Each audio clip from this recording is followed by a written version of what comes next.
right now I have a couple of videos that I made from my trip in May.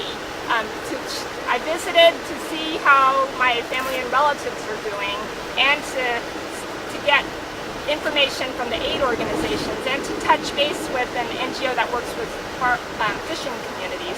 So here's one of the videos. This is Sept, which is on the eastern side of the island, and it was hit pretty hard. The storm hit areas unevenly, but this was particularly hit hard. The people that live here all of them had to move into tent communities. Oh, go ahead.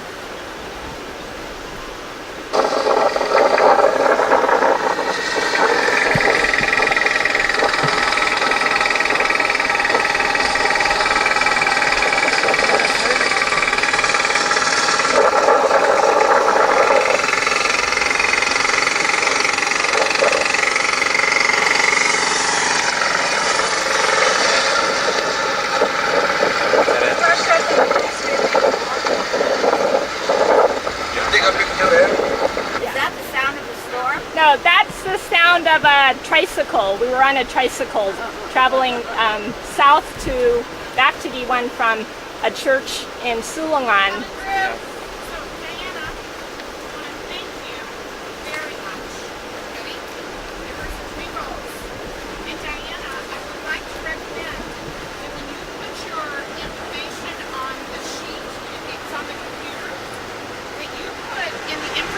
Box that you did this session so that people in this group can contact you with more questions, and possibly if you would share your video.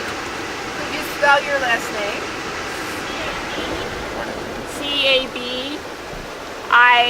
Cabin. Can I just say a few, Debbie? Okay. I'd just like to conclude by saying that I want to thank the organizers, especially the Center for Biological Diversity, for the opportunity to be on this climate train and connect with other climate change activists. And as you march on Sunday, I urge you to think about how we're interconnected globally, politically, economically, and socially. I urge you to watch the official UN summit and notice that there's a group of developing countries that will be organizing together to fight for increased foreign assistance for mitigation and adaptation funds. You remember Typhoon Haiyan hit the poorest country in Asia, in the poorest region of the Philippines. Think about communities that you may know of that are disadvantaged and that are vulnerable to being exploited. I'm sure a lot of you can think of those kinds of communities in the U.S. or overseas. This part of the Philippines, it may be poor, but it's also rich in natural resources. It's a beautiful place with potential mining opportunities, and unfortunately there are already mining companies that are on the ground as a result of the typhoon. The mining companies. Car, it's all right. Hey, Chicago car. The mining companies have, in fact, funded some humanitarian aid in the Typhoon Haiyan area. There have been demonstrations against the presence of the mining companies again. The Asia Pacific also has another piece. It's an economic trade agreement called the TPP, the Trans-Pacific Partnership. And the Trans-Pacific Partnership seeks to get the agreement of about 13 countries throughout the Asia Pacific region.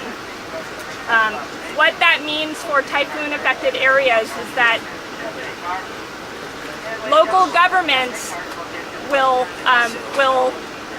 are likely to be controlled by foreign entities like foreign multinational corporations that want to come in again and exploit resources.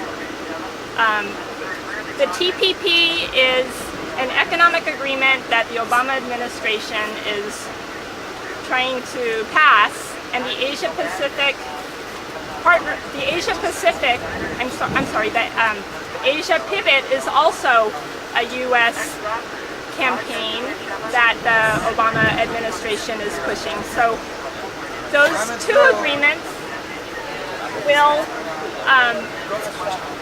ensure that Typhoon Haiyan affected areas will remain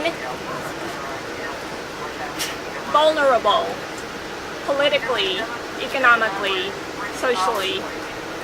And I urge you to do more research and see how your communities are also affected by the Trans-Pacific Partnership, because the U.S. is